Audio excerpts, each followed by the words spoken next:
Olá pessoal, eu sou o Marcelo Apson e sejam bem-vindos ao canal Literário. Marcelo, como assim? 2023 acabou de começar e você já tem livro favorito? Sim, pessoal. Fiquei apaixonado por este livro aqui, estou emocionado aqui em fazer essa resenha. Pode ser que eu leia alguma outra obra que supere esta? Sim, é possível, mas eu acho muito provável que este aqui fique no top 5 de 2023, já fazendo spoilers e profecias aqui. E francamente, eu tenho tanta coisa que eu quero dizer que eu fico naquela espécie de perfeccionismo, né, pessoal? Como é que eu vou fazer essa resenha, né? E se eu não falar tudo que eu quero dizer, mas vida de booktuber é assim, o vídeo perfeito não existe. Só posso dizer que eu amei esse livro, que eu altamente recomendo para todo mundo. E que eu acho que eu nunca fiz tanta propaganda para um livro como este aqui. E até o momento do canal, acho que nunca tantas pessoas foram influenciadas por mim para comprar algum livro. Para quem me segue no Instagram, vou deixar o arroba aqui inclusive, eu fiz um monte de stories trazendo trechos deste livro e às vezes até esquecia de, simplesmente mencionar, olha pessoal, o Incidente Antares do Érico Veríssimo, tá? E as pessoas mandavam mensagem, mas que livro é esse, Marcelo? Eu quero comprar e tal. E depois muita gente dizendo, olha, comprei por sua causa, gente.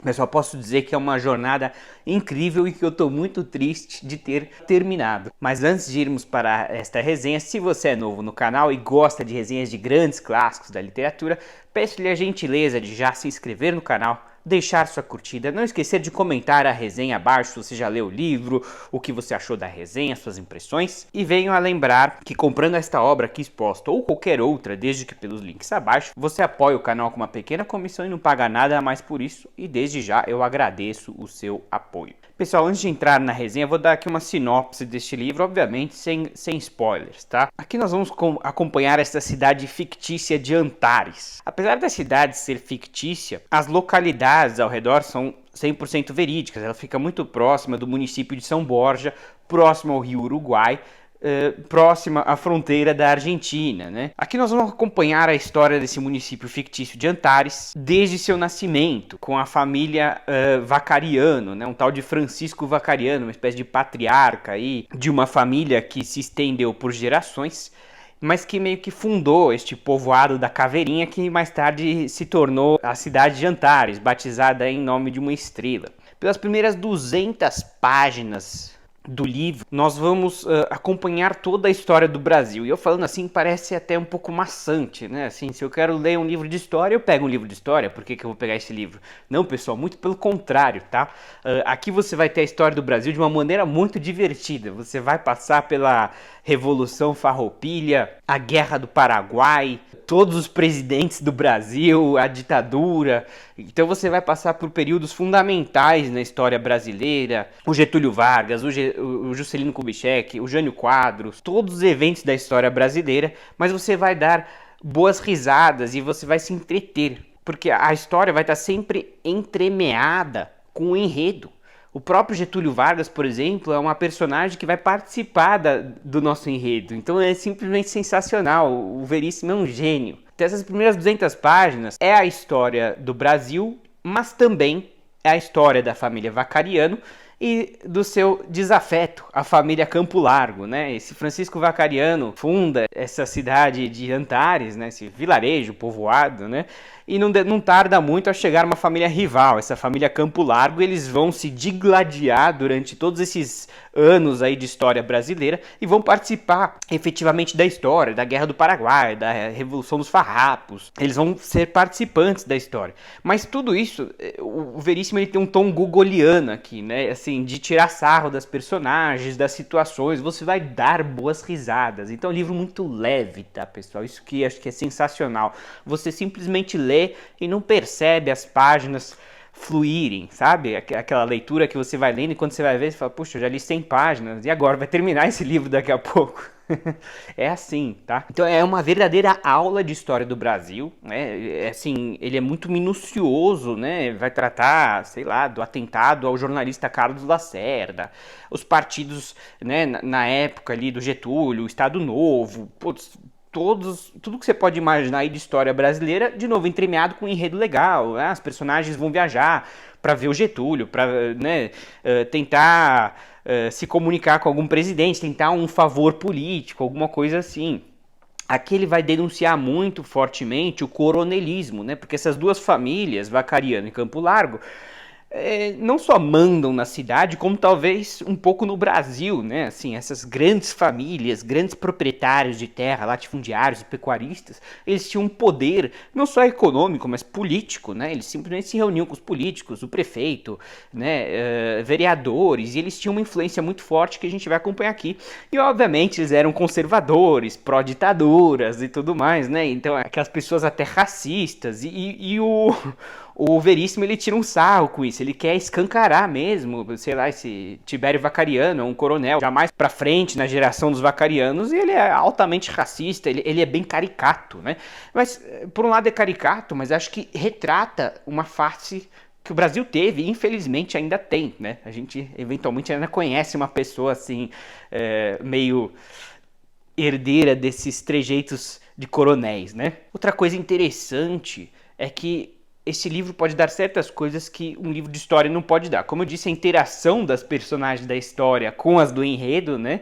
As personagens verdadeiras com as fictícias, eu acho que isso é sensacional. Mas mais do que isso é a sensação, sei lá, o atentado contra o jornalista Carlos Lacerda. Como reagiram as pessoas? Como reagiu a mídia? Entende? A renúncia de Jânio Quadros, como que as pessoas receberam essa notícia, a eleição de Jango, como que tudo isso foi recebido pela direita, pela esquerda, como foi formado o sindicalismo no Brasil, né? Ele vai trazer muito fortemente aqui os trabalhadores se organizando em sindicatos, fazendo greves, e justamente vai chegar aqui no ponto, na página 200, sem grandes spoilers, porque esse aqui realmente é o tema talvez central do livro, né? Que é essa greve geral em Antares. Interessante que essa greve geral, ela vai ocasionar um realismo mágico, que eu vou entrar aqui em alguns momentos, mas ela é reflexo do Brasil mesmo, né? Ela não, obviamente Antares não existiu, essa greve geral também não existiu, mas de uma certa maneira o movimento dos sindicatos está lá muito bem descrito, né? E se não aconteceu em Antares, greves similares, com pretextos similares, ocorreram em outras cidades do Brasil, na época aí de Getúlio, na época pré-ditadura, né? Os sindicatos foram se organizando politicamente, isso aqui está muito bem retratado, né? A Guerra Fria nos Estados Unidos, então aqui a política, a história e a geografia são partes centrais do livro, e é muito legal porque a gente vê pelos olhos das personagens, de direita e de esquerda, então é como se a gente fosse transportado para a época. E pessoal, é simplesmente sensacional como eu fui trazendo trechos e trechos aqui. E eu falei, né? Gente, parece que estamos revivendo a história, né? Porque passamos aí momentos conturbados na política, aí, a invasão ao Congresso e tudo mais, né? E não só isso, mas as retóricas, né? Tudo isso parece que a história se repete, né? Ela é cíclica. Eu fui trazendo trechos no Instagram e o pessoal, nossa, Marcelo, é verdade, né? É incrível como parece que a história está se repetindo. Então é um livro, além de tudo, atualíssimo. Parece que você está lendo algo que poderia ter sido escrito hoje, em vários momentos. Então é simplesmente sensacional. Voltando, temos essa greve geral. Eu não gosto de ler trechos, quer dizer, é óbvio que eu gosto, mas eu não sei se é maçante para vocês. Mas eu vou ler aqui atrás porque eu acho que dá a descrição perfeita, né, do fio condutor do enredo. É 11 de dezembro de 1963. Greve geral em Antares. O fornecimento de luz é interrompido. Os telefones não funcionam mais. Os coveiros encostam as pás. 2 dias depois, uma sexta-feira 13, 7 pessoas morrem. Entre elas, Dona Quitéria, matriarca da cidadezinha. Insepultos e indignados, os defuntos resolvem agir. Querem ser enterrados. Reunidos no coreto, decidem empestear com sua podridão o ar da cidade. Enquanto ninguém os enterra, porém, resolvem acertar as contas com os vivos e passam a bisbilhotar e infernizar a vida dos familiares. Gente, é tudo sensacional do livro, né? No momento que a gente termina o capítulo, digamos assim, História do Brasil, que obviamente continua depois, mas né, o foco passa a ser esse realismo mágico, quer dizer, mortos-vivos pela cidade, né? Pessoas que acabaram de morrer, mas como não foram enterradas, elas falam, ó, ou vocês enterram a gente ou a gente vai causar problemas aí. E mais do que aterrorizar, eles estão a par de segredos de diversas pessoas da cidade, pessoas-chave. Eles começam a denunciar, né, a lavar roupa suja, né, no coreto da cidade, né, no centrinho ali. Toda a cidade interior tem a Igreja da Matriz, o coreto, né, a Praça da República. É muito engraçado como ele acerta na mosca, assim, né? A receita de bolo da cidadezinha do interior. E os mortos estão lá no meio e estão denunciando aí os crimes, os podres de cada pessoa, né? E o Veríssimo faz um trabalho fenomenal de mostrar tudo, né? Primeiro, obviamente, o horror das pessoas, né? É extremamente verossímil a gente pensar nas pessoas aterrorizadas, mortos-vivos, andando pela rua e tudo mais, mas depois de um tempo as pessoas falam, tá bom, eles estão lá, eu não estou louco, né? E eles começam a escutar o que eles têm a dizer, e o que eles têm a dizer começa a impactar a cidade, né? Começa a gerar conflitos familiares, começa a gerar desafetos, né? Então é fantástico, ele vai dando um zoom na reação de cada personagem. Outra coisa aqui que eu queria mencionar justamente aqui, desculpa se a resenha tá um pouco bagunçada, mas essa questão das personagens.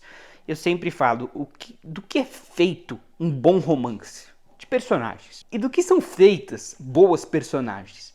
De boas descrições, de um detalhamento, né, de suas vidas. E como é que a gente sabe que a gente está diante de boas personagens? Tem uma receita de bolo infalível. Você não esquece o nome de cada uma delas. Né? Você leu lá, tem um personagem aqui, Menandro de Oliveira. Eu já sei quem é o maestro da cidade. Por que eu sei disso? Porque foi exposta pra gente toda a história de vida dele, mas de uma maneira muito interessante, tá? Não é maçante, pessoal. Cada um tem uma história conturbada, digamos assim, né? Com conflitos, com dramas. Então, quando eu já leio o nome, eu não falo assim, quem é Menandro de Oliveira mesmo? Eu já sei, é o maestro da cidade, porque eu lembro da história dele, é como se ele fosse um amigo íntimo, né? Então aqui tem umas 20 personagens, sem brincadeira, pessoal. E olha, é difícil você esquecer uma, assim. Realmente eu esqueci uma, não vou mentir, mas porque realmente ela foi menos descrita, né? Nós não acompanhamos aí uma descrição mais minuciosa da vida dela, então realmente... Uma tal de Valentina, chegou lá, eu falei, quem é Valentina mesmo? E depois tudo bem, eu lembrei, esposa aí de um doutor, né, do juiz, se eu não me engano. Olha, eu tô me contradizendo. Não, mas pessoal, de verdade, você olha cada personagem e você não só sabe quem é, como você lembra de toda a história de vida dele. Isso é uma característica de uma boa personagem que compõe um bom romance. Aqui também uma parte aqui da metade do livro e que vai, digamos assim... permear o livro até o seu final, é um sociólogo, Martim Francisco Terra, que ele vai fazer anotações hilárias sobre esta cidade de Antares, sobre seus habitantes, e através dessas anotações a gente vai conhecer estas personagens. São anotações um tanto quanto cínicas, irônicas, por isso que eu tô falando, você vai dar boas risadas aqui no meio de tudo isso. É uma viagem muito prazerosa. Eu tenho uma certa impressão que este professor Martim Francisco Terra representa aí o próprio Veríssimo, né? Uma espécie de alter ego, né? Freud diria que cada personagem tem um pouquinho do próprio autor. Até difícil a gente imaginar ali os extremistas como parte do autor, que é notadamente de centro, talvez centro-esquerda, mas ele se diz abertamente contra qualquer tipo de ditadura, seja de direita, seja de esquerda, e nisso ele me lembra muito o Camus, né? O Camus um pouco mais para a esquerda, sim, mas contra a União Soviética, por exemplo. O próprio Veríssimo, ele vai denunciar a União Soviética também, mas obviamente que ele vai denunciar o fascismo e tudo mais. Mas justamente esse sociólogo, ele tem um quê de cínico, um quê de desiludido, ele é ateu e tudo mais, e eu tenho a impressão que ele representa o próprio autor aí. Mas isso é um palpite meu aí, não levem então a sério. Gente, eu poderia falar horas desse livro, tá? Eu vou tentar não me estender para não tornar essa resenha aqui de 1 hora. Eu vou tentar trazer alguns trechos interessantes para ilustrar para vocês a prosa do Veríssimo, como ela é agradável. E acho que ainda mais uma característica aí de um bom escritor é que ele não tem medo de se criticar, de não se levar tão a sério, né? E esse Martim Francisco Terra, que é o sociólogo que vem a Antares para estudar esta cidade, ele vem conversar com esta Dona Quitéria Campo Largo, né, descendente aí dos Campo Largos, de uma das grandes famílias aí de Antares, e ela é obviamente mais de direita, conservadora, e ele vem questionar ela sobre seus hábitos de leitura e autores favoritos. E adivinha sobre quem este sociólogo indaga a esta Dona Quitéria Campo Largo? A ele mesmo, ao Érico Veríssimo. Eu adorei que ele se incluiu na narrativa, vou até trazer o trecho aqui para vocês. Já leu Jorge Amado? Por alto. É bandalho e comunista, essa Campo Largo. Eu adoro como ele escancara assim, uma certa ignorância dos extremistas, né?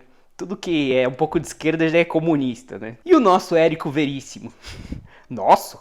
Pode ser seu, meu não é. Li um romance dele que fala a respeito do Rio Grande de antigamente. O Zósimo, meu falecido marido, costumava dizer que por esse livro se via que o autor não conhecia direito a vida campeira. É bicho de cidade. Há uns anos, o Veríssimo andou por aqui, a convite dos estudantes, e fez uma conferência no teatro. Fui porque o Zósimo insistiu.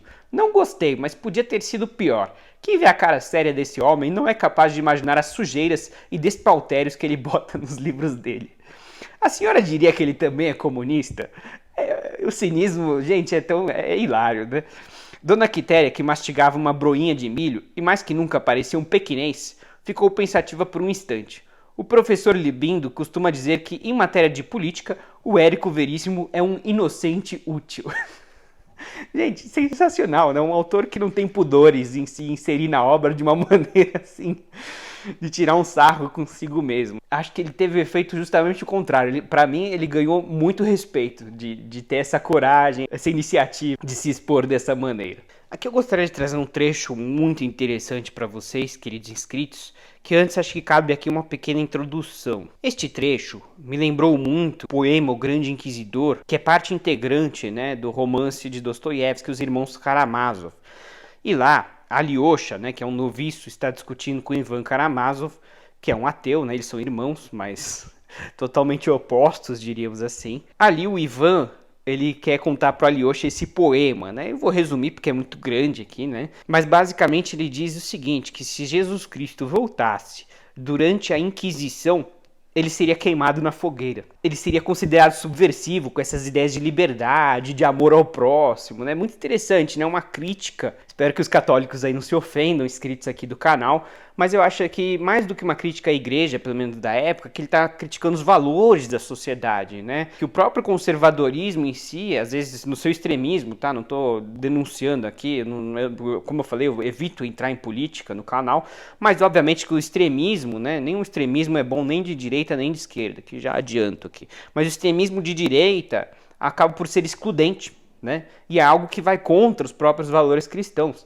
E aqui nós temos virtualmente, eu diria, uma espécie de paródia, assim, né? Não sei se é intencional ou não, eu suponho que sim, por ser um grande autor, de repente, né, deu tudo de Dostoiévski, seguro assim assumir.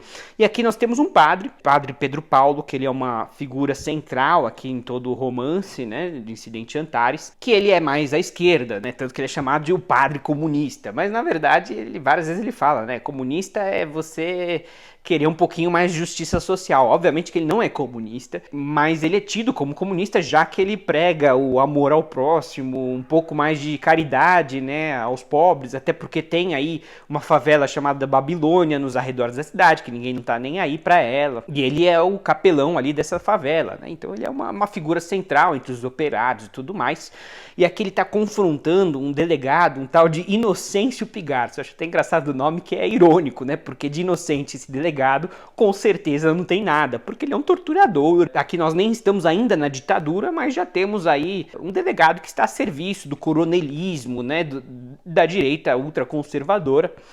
E aqui esse padre Pedro Paulo vai confrontar ele se Jesus voltasse. Eu achei essa cena aqui, eu tive que marcar, gente. Suponhamos que Jesus Cristo tenha mesmo voltado. Delegado Pigarso, não seria prudente mandar seus investigadores procurar o Filho do Homem? Olhe que esse indivíduo é perigoso, um subversivo socializante, um terrorista com antecedentes criminosos, com uma ficha negríssima no DOPS de Pôncio Pilatos. Lembre-se de que ele andou dizendo e fazendo contra o grande estabelecimento romano. Inocêncio põe-se de pé, a cara contraída, mas o jovem padre prossegue. Prenda Jesus, delegado, prenda-o quanto antes, interrogue-o, faça-o confessar tudo, dizer o nome de todos os seus discípulos e cúmplices. Se ele não falar, torture-o em nome da civilização cristã ocidental. E aqui, obviamente, esse delegado não ouve isso quieto e quer matar esse padre na mesma hora. Mas é interessante a crítica, né? Como que esses métodos de tortura e de abordagem e tudo mais não eram nada cristãos. Acho que essa que é a crítica do padre. Obviamente ele está sendo irônico, ele não está falando sério, mas eu achei essa aqui uma crítica bastante contundente, né? Esse sistema da pré-ditadura e durante a ditadura. Ainda neste Inocêncio, eu acho fantástica, assim, de novo, né? Como o Veríssimo explora cada personagem, né? E a gente tem diálogos ali da vida íntima, matrimonial de cada um deles, e a gente se imagina como é que esse homem põe a cabeça no travesseiro e dorme, né? Mas aqui eu vou trazer um trecho onde ele tá conversando com a sua esposa, né? Onde ele tá revelando que ele realmente é, né? Uma espécie de um canalha. E eu achei incrível o cinismo dele, assim, onde ele não se importa nem servir à direita ou à esquerda. Ele entende que o trabalho dele é matar e torturar, né? Inocêncio Boceja. Beata pergunta: e se os comunistas um dia tomam o mesmo poder no Brasil? Que vai ser de ti? Ora, de duas uma. Ou me põem contra um paredão e me fuzilam sumariamente, ou me poupam a vida e me utilizam. Já disse 1000 vezes que sou um polícia profissional, um técnico, em suma um homem útil a qualquer regime, mesmo aos chamados democráticos. Aí eu vou até pular uns trechos aqui. E se um golpe fascista triunfa no Brasil? Também serei fuzilado ou aproveitado. E pelas mesmas razões. Comunismo e fascismo são duas faces da mesma moeda. Incrível, né? Assim, de novo, mostra as posições políticas do Veríssimo, mas mostra assim o cinismo frio e cruel, né, dessas personagens que não só querem se valer de seus instintos mais selvagens, não importando para qual regime, né? O regime em si é apenas uma mera justificativa. Finalmente, eu vou trazer aqui um último trecho, tá, pessoal? Que mostra uma interação entre esse professor sociólogo, né, Martim Francisco Terra, e o coronel Vacariana, e obviamente de direita, conservador, e que acho que exprime, né, essas ideologias. E uma coisa que eu acho que o Veríssimo quer mostrar é o envelhecimento, né, dessas ideias, como elas ficaram para trás. Há 200 anos atrás elas tinham força, ainda tem, infelizmente, é verdade, mas eu diria que elas foram ficando obsoletas, né. Eu acho que um pouco que o Veríssimo quer mostrar é como esses coronéis vão virando verdadeiros dinossauros, caminhando lentamente à sua extinção. Que me diz da liberdade alheia e do bem-estar dos outros? Perguntou Martim Francisco. Ora, professor, que cada qual cuide da sua vida. Quem for mais capaz e mais macho, vence. É a lei do mundo, sempre foi. E por quanto tempo o senhor e os de sua classe imaginam que podem manter os seus privilégios? Espero morrer antes da vitória da canalha. Mas isso que o senhor chama de canalha, observou Martim Francisco, constitui a maioria do povo brasileiro. Haja o que houver, disse o velho piscando um olho, temos um trunfo escondido. O exército? Adivinhou. Você não é tão burro como parece.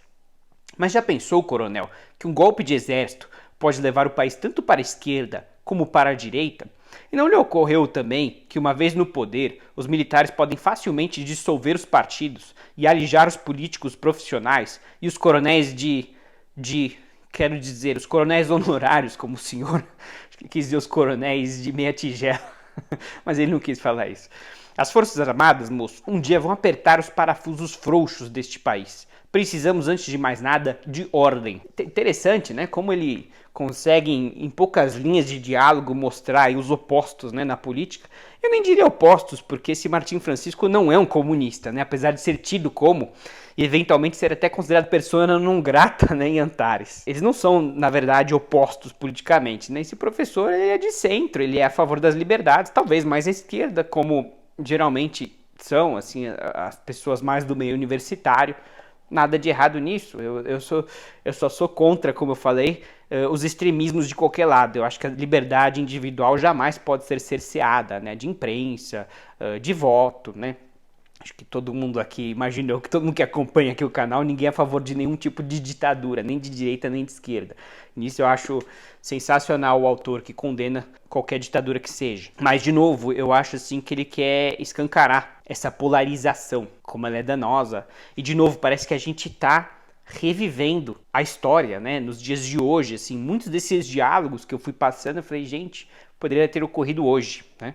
Mas eu acho que o consolo é que, de novo, eu sou uma pessoa mais otimista na vida. E eu acho que nós caminhamos lentamente para mais democracia. As tentativas de golpe de qualquer lado, né, tivemos aqui no Brasil e foi duramente reprimida, como há de ser. E teve no Peru uma tentativa de golpe da esquerda que também foi reprimida, né? Eu achei isso sensacional. Eu acho assim que a democracia deve prevalecer acima de tudo. Porque na democracia, você pode não estar feliz com o resultado, né? Você fala, não era o presidente que eu quis. Mas daqui a 4 anos você escolhe outro, né? Eu acho que esse que é o grande trunfo da democracia, né? O poder de escolha, o poder de dizer, ok, eu não gostei, mas eu vou aceitar o resultado. E daqui a 4 anos nós tentamos eleger um outro, né, perfeitamente saudável, né?